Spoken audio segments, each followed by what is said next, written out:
I can't recall, or I don't remember specifically a single Warzone game I ever played. Right, I don't really remember a single game of BO6 like super vividly, or like I don't remember a zombies map from like the last couple of years super vividly. But you know what I do remember? I remember every corner of High Rise in Modern Warfare 2.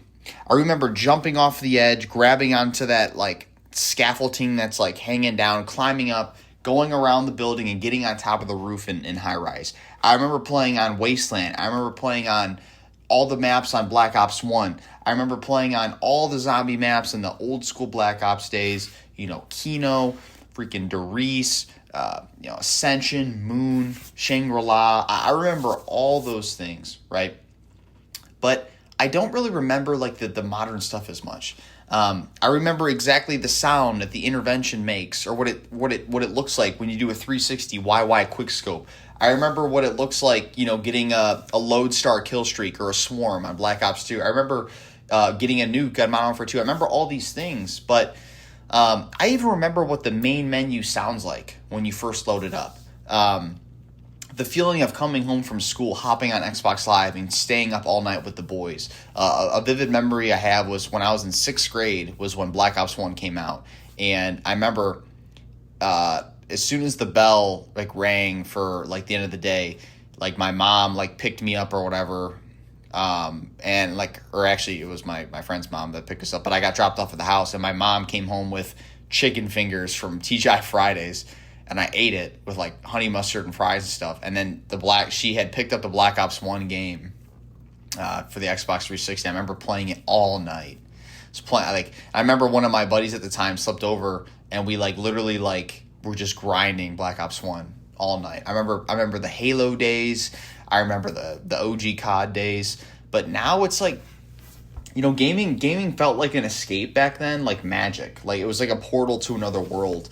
And I feel like now I don't know, maybe this is just me. I don't know if you guys relate to this or not. I mean, please let me know if you do. But now it feels more like a job, right? It feels like a treadmill. I feel like these modern games, they are addicting, and it gets people to keep playing, clearly. But the memories aren't sticking. And I've been wondering, is it because the games have changed, or is it because we have? Or is it a combination of both of those? So let's dive into this. I want to preface this by saying that I am of the opinion that it's actually both. I do think that modern games have changed, and I do think we have changed as well. So I do think it's a mixture. But let's dive into the reasons why, or maybe if it's one or the other. So one thing that we have to ask ourselves, and I think this as gamers and as people who have spent a lot of money over the course of their life on video games and time, I do think we owe it to game developers and companies to at least be objective. I understand that, Black Ops 6 and Activision and EA and Ubisoft, they have a lot of problems, don't get me wrong, but I do think we should still be objective when we say this, right? So when we say, the games were so much better back then, right? We have to really think, were they? Or were we more impressionable? Or we were just more present? Or were we just more excited about everything? And I think that's something that we have to hold ourselves accountable for, because you can't deny how much love was poured into the design of old Halo maps, the old school Call of Duty maps, or even single player campaigns that stuck with you for years, right? We can't deny that. But one thing I will say is I do think there are still good games coming out in the modern day. I do think that as well. I'll give you a perfect example. I played Assassin's Creed my whole life, and I'm a big fan of the series. But when Assassin's Creed Mirage came out in 2023, everyone was crapping on the game. They're saying it was slop and not good. I thoroughly enjoyed it. I thought it was a great Assassin's Creed. I really did. When Doom: The Dark Ages came out 2 months ago, that's actually a really good example for this video, because that game was awesome. I thought it was a really good game, but it was one of those games where you play it and it's kind of over. There wasn't really more to it. It was a really good campaign. The guns were sick. The gameplay was sick. The bosses were cool. But it's I can't tell if the game was missing something, or if I'm just older and I just wanted to beat it and kind of move on, right? And that's where the line has to be drawn, because I do think that a lot of Call of Duties are so close to being just as good as the old ones. But the problem is they do it to themselves with, SBMM, right? Skill-based matchmaking. I mean, that ruined most CODs. And, I was nasty back in the day. I'm not going to lie, for sure. I definitely was. But even people watching this, even if you're an average player or slightly above average, you're suffering because of skill-based matchmaking. You really are. Because it punishes people who are good at the game. It really does. And, there's plenty of videos that talk about this. And there's a lot of conspiracy theories about this or that and stuff. But at the end of the day, skill-based matchmaking does suck. And I do think has a lot to do with why people don't like some of the newer CODs. But I still think it's good to be objective when, judging these games. So I'm gonna go back into COD here in a second. But before I dive deeper into it, I want to talk about that our brains have changed a little bit. I do think that, at least for me, and I know other people, can agree with this as well, that our dopamine receptors are low-key broken, right? We live in a TikTok world, scroll. The same dopamine trap has bled into gaming, and I do think for sure people have shorter attention spans, they have higher expectations, less patience, and they quit games faster. They get bored faster, and our brain is fried, and that magic feeling can't break through anymore. I know for sure this is true. Even myself, if I start a new game in 2025, that shit has to get my attention locked in fast, or I end up uninstalling it. And it sucks because a lot of games, especially single player focused games, whether it's RPGs, whether it's some type of campaign game, a lot of times you need to put in an hour or two to kind of get going and kind of get through the tutorial or get through the introduction. And you have to really be dedicated to that, because I've noticed this a lot. I even saw this video on Instagram the other day where this kid was playing COD, and every time he would die, the couple seconds that he would wait to respawn, he'd be scrolling TikTok. I'm dude, come on, bro. That's just crazy. But in reality, unfortunately, we live in a world where our dopamine receptors are fried and our attention spans are shorter. So I do think we have to consciously be aware of that. And quite frankly, guys, you can't necessarily say a game's bad because it happens to start off slow and you can't dedicate yourself to it. I think that's the one thing that's unfair to these gaming studios, is the fact is if your dopamine receptors are fried and you can't pay attention, how are they supposed to solve that, right? So I do think that's one thing that as consumers we have to be aware of. Now, to kind of dive deeper though, I do think that back in the day, games were an art form. It was something that they put a ton of time in, a ton of people worked on it. There wasn't AI stuff really back then. They put real heart and soul into these games, and it was an art form. It was something that they were proud of. Now, it feels like it's really turned into an algorithm, right? It went from art to an algorithm, and I feel like games are like a content pipeline now. And I know this is true. Today's games are built to keep you playing, not leave an impact. They want you addicted, but they don't want you immersed.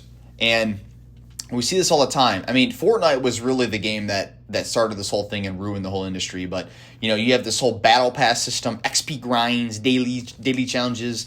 It's like going to a job you never applied for, and you're not exploring, you're just checking boxes. There's no art. There's no, real sense of, these people aren't even necessarily proud of their games anymore. It's there's just constant advertising. There's constant content being pushed on you.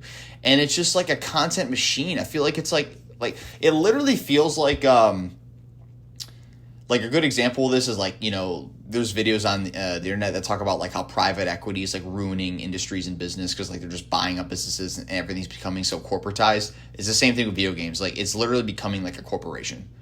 And they're just constantly pushing stuff down your neck. I shouldn't have to see 20 different battle pass freaking packs every time I log on. I just want to play the damn game, And as adults, I think we struggle to fully escape.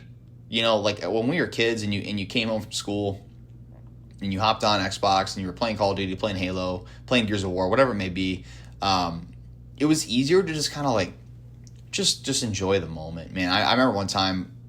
I was a sophomore in high school, and I had a final the next day, and I was playing Advanced Warfare Zombies. Funny enough, actually, I'll say this right now. I think Advanced Warfare has the most underrated zombies of all time. It's not as good as like, you know, Black Ops 1, Black Ops 2, Black Ops 3 zombies, but like Advanced Warfare low-key had some underrated zombies. I will say that. But anyways, I remember one time I was playing Advanced Warfare Zombies on that big ship map, like the I forget what it was called, but the big ship map, and I had a final the next day, and my mom was like, came in the room, and it was like 1 a.m. And I was like, you know, 14 at the time or something. I was playing it, and she was like telling me like, you got to get off. But you know, back then, like you would just get immersed into these games, and like the time would run away. I remember when I used to play Skyrim, like I would literally play Skyrim, and it would be like 3 p.m. and then all of a sudden I would look and it'd be like 10 p.m. Like, what? Where did those 7 hours go? Like, it was so easy to just get lost, you know, just get lost in those games. And now it's like we struggle to fully escape. We've got jobs, we've got relationships, we've got actual responsibilities. And even when we do play, we're never like fully there. And that's one of those things where it's like, I don't know if that's our fault or if that's because the games aren't art anymore. And I do think it's somewhere in the middle. I do think part of growing up is realizing that you'll probably never feel what you felt as a kid, not because the world is worse, but because you've changed, and that's okay. Like, that's a normal part of life, but on top of that, it just sucks because these games, like I said, are not an art form anymore. And I do think a lot of us are experiencing the live service burnout and the microtransaction fatigue, man. It's like games now launch half finished. What happened to the days when you go to GameStop, you pay $60 for a game, and you get the whole fucking game? Like, you actually get the game. You actually get what you paid for. Games now launch half finished, and they expect you to pay, like, they expect you to pay more than you did back then, and you get less. And that is where I think people are getting pissed off. Like, the one thing I don't like is when people come on YouTube or, you know, social media, and they come at these gaming industries and they're like, I can't believe you're charging $70 for a game. That's ridiculous. So I push back on that. I don't think it's ridiculous for companies to charge $70 or $60 for a game. But what I do think is ridiculous is charging that sum of money and not even giving you the whole fucking game. Like, if you're going to charge money, at least deliver. Like, that's where I draw the line. Like, I have no problem with a company wanting to make money. I have no problem with a company wanting to charge full price for a game. But you better fucking deliver on what you say. And quite frankly, a lot of times they don't. Right? I love Halo. Like, I think Prime Halo is, like, one of the best primes of all time. You know, Assassin's Creed, Halo, COD, all those had amazing primes. But one thing I will say is when Halo was bought out by 343, right, and there's this new type of Halo going on now. I mean, even Halo has totally turned into this whole live service thing. I haven't even played Halo in, like, a long time. But what I was going to say is I don't remember the exact timeline, but I remember when Halo Infinite launched. I believe it launched in like December, like 2021, if I'm correct, like December 7th, 2021. I'm pretty sure they didn't even have Forge until like a year and a half after it came out. Like, bro, you're Halo. Your whole identity is around Master Chief, custom games, and Forge and campaigns. Like, custom games was always a huge thing. And you're telling me you didn't even launch Forge until like a year after it came out? Like, that's crazy to me. And like, even with Call of Duty, man, like, you know, this new COD that's coming out this year, Black Ops 7, I'm not going to lie, like, I'll definitely play it for, like, a couple weeks. I'll definitely play the campaign, maybe check out the multiplayer, but I would never pay full price for it. The only reason I'm going to play it is because it's going to be on Game Pass, and I pay for Game Pass. So I'm going to try it out. You know, I'll probably play the campaign and maybe play multiplayer for, like, a week or so, but, man, it's... You know, I'm not going to let myself get sucked into that again. It's just not worth it. Funny thing about me, I played Black Ops 6 when it came out for a little while, but I actually uninstalled BO6 in January, and I'm currently recording this in July, so it's been 6 months, and I have not went back to it. And it's funny because it's so true. Modern games are addicting, right? Like, I'll see clips of BO6 and, like, see some dude... for his eyes or something, running around with a Tonto shooting people, and I see, like, these numbers on the screen, like, and I will say, like, I'm like, my dopamine receptor's like, damn, like, looks fun, but I won't go back to it. I refuse to. I want to work on other things in life. I really do. And if I do have time to play video games, like, honestly, man, like, I'd rather just play, like, sometimes I'd rather play, like, an indie game or, like, a story game or, you know, anything else besides these live service games, man. People are burned out. I'm so tired of seeing all these skins, loot boxes, you know, time-gated content. It's not about art anymore, like I said. It's about extracting as many resources as they can. It's literally like a parasite. I don't know if you guys know, like, the definition of a parasite. I don't know the exact definition, but what does a parasite do? It bonds to a host and it extracts everything it can out of them. Resources, nutrients. That's what it does. It's literally what COD is a fucking parasite. They put out this slop that is just recycled maps over and over again, and they extract as many resources as they can about you. And once again, I have no problem with companies charging money. I have no problem with people wanting to make money. I want to make money. I'm sure y'all want to make money. There's nothing wrong with wanting to make money intrinsically. There's nothing wrong with that. But what is wrong is when they charge more money than they used to and the games are worse and they don't deliver on what they say. That is what's frustrating to people. That's what's frustrating, right? Like, if I'm paying full price for a game, I want it to work. How come when I launch Call of Duty, every time you launch it, it says, update requires restart? What fucking update? Every time I go on there, I have to restart it. Like, how, like, it's 2025, bro. Like, people back in the day would, like, develop a game, Call of Duty, with no AI, fully humans, and the shit worked fucking fine. Now, every time I load up Call of Duty, update requires restart. Motherfucker, how many times do I have to restart the fucking game? Excuse my French, but it's just like, I get, like, I don't even care about this stuff as much anymore because I don't really play it as much, but I feel for all the people who want to play it because it's Call of Duty was one of those things where it was based around, like, realistic, like, military stuff, like World War II, World War I, it was like, the Cold War, like all, like, like the Afghan wars, like, it was all about, like, modern day soldiers and also, like, going back on historical time periods, and it was like these tough guy personas like Mason, Woods, Captain Price and all these things. And now, if you look at the fucking thing that just came out for BO6, you have fucking Beavis and Butthead, bro. You have Beavis and Butthead skins and Beavis and Butthead zombies. Like, what the hell is that? Like, if I was playing BO6 right now and I was on a fucking kill streak and I got killed by fucking Beavis and Butthead, I would crash the hell out, bro. Like, seriously. Like, and like I said, guys, I mean, if there's one person out there watching this video and they happen to, like, buy the Beavis and Butthead skin, I'm not necessarily coming at you. Like, I mean, I think that's a little silly, but I'm not necessarily coming at you. But what I am saying is, like, it is ridiculous that these developers and these companies like Activision, they don't listen to the fans of what they actually want. They just think that, just buy some skins because these little kids are gonna buy it. And it's like, man, people just burn out from it. People are burnt out from the live servers. People are burnt out from the microtransactions, and people are burnt out, man, from just being extracted. And on top of that, you don't even own your games anymore. Like, think about that.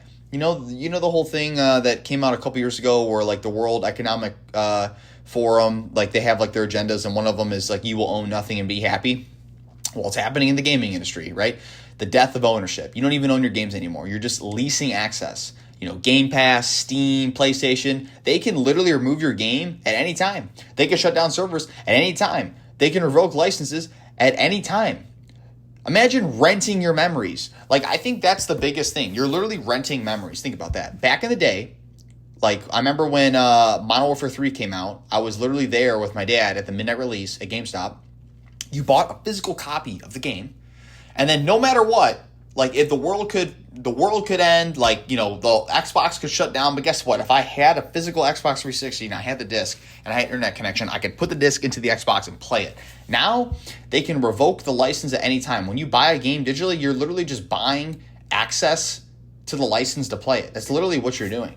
And I remember I experienced this firsthand, which by the way, like, this isn't necessarily as bad, the example I'm going to say, but it still was annoying, was in 2023 when the Texas Chainsaw Massacre game came out. I actually played that a lot. Like, I put a good amount of hours in that game because it was basically like Dead by Daylight, but in my opinion, a little better. And I was playing it on Game Pass for like a year, and then all of a sudden they removed it from Game Pass, and then they were trying to charge $40 for it. I had waited till it went down to $15 and bought it on a deal. But I just think it's funny. It's like I already had put, like, 6 or 7 days into the game, and then, like, they just revoke it off, like, this service. Like, it's just, like, funny to me, bro. It's like, it's just weird. Like, if it's been on this thing for so long, why would you revoke it? Like, a lot of people aren't going to pay full price for a game that's been out, like, a year or two already, and especially if it's not, like, a AAA game, like, for sure.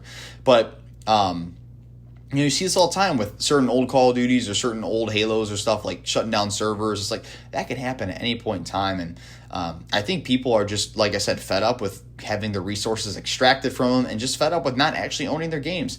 And on top of this, like I said, inflation's going up, housing prices are going up, food costs are coming up. People are getting squeezed with every single penny and resource they have. And on top of that, they're being asked to pay more for a game that's literally has less than what old games used to have. And I think that's the thing, right? A lot of these games now too, why are they always online, right? I've never understood that. Like, back in the day, when you played an RPG like Skyrim or something, it was like a single player game. But like, why do all these games have to be like those always online models? Like if I buy a game and I'm playing the story, like the campaign, and I go to pause the game to go like to the bathroom or like walk away for a second, and I can see the enemy still moving, I just get pissed, man. Like, bro, I should be able to pause my game, especially if it's a single-player game. I hate games like that, right? There's these day one patches. There's these always online stuff. You can't just put a disc in and play anymore. Like, we used to sit down, like I said earlier, we used to sit down and lose ourselves for hours. Now we're waiting for updates. We're getting booted from servers, or we're navigating endless menus, or update requires restart 5 times in a row. It's like, I think we just miss what gaming used to be, right? The LAN parties, the split screen Halo, the Skyrim. Those things weren't just features; they were culture. And quite frankly, now it's all gated, disconnected, and over monetized. And I think that's the biggest issue. So to kind of wrap this up, I do think it's perfectly justified to have the frustration that we have from the live servers burnout, the cash grab slop, the stupid skins, the Beavis and Butthead skins, the death of ownership. Like, I think all of that is totally valid, totally. But I also think it's important for us to recognize that we do live in a society where, our attention spans are shorter. We do have more responsibilities. We are older now. So I do think we're slightly at fault as well for how we feel about these games. But if I had to give it percentage-wise, I would say it's like 15% us, 85% them. Like, I would say it's mostly them. So, like I say, guys, modern games are addicting. They're fun. But, they're addicting, right? They're engineered to keep us coming back. But quite frankly, they're not memorable. I don't remember them as much as I did the old ones. And they just don't hit the way they used to. And I'm sure you guys agree, right? I don't think that's just nostalgia. I think it's a reflection of what we lost, right? We've lost that with the art form, the design, the ownership, and the presence of those games. And here's the thing, like there's still going to be moments. There's still good indie games out there. There's still good single player gems. There's still good even AAA games. I do just think that they are kind of, a little more rare, and they are harder to sometimes come by.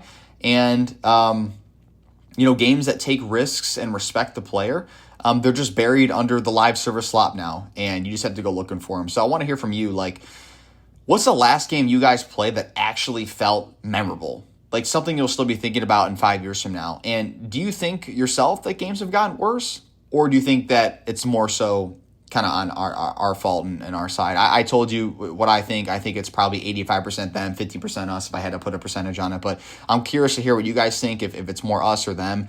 But drop it in the comments. Let's talk about it. Let me know your biggest quarrel with modern day gaming, or the thing that I guess annoys you the most. I'd love to hear about it. But I think we need to find our way back to kind of, being present with the games we try to play, but also be cognizant of, like I said, a lot of the live service stuff that's out there today. But drop it in the comments, the things you experience, and maybe your favorite game of all time, or the one they have the most memories with. And I look forward to reading them. So I'll see you guys in the next one.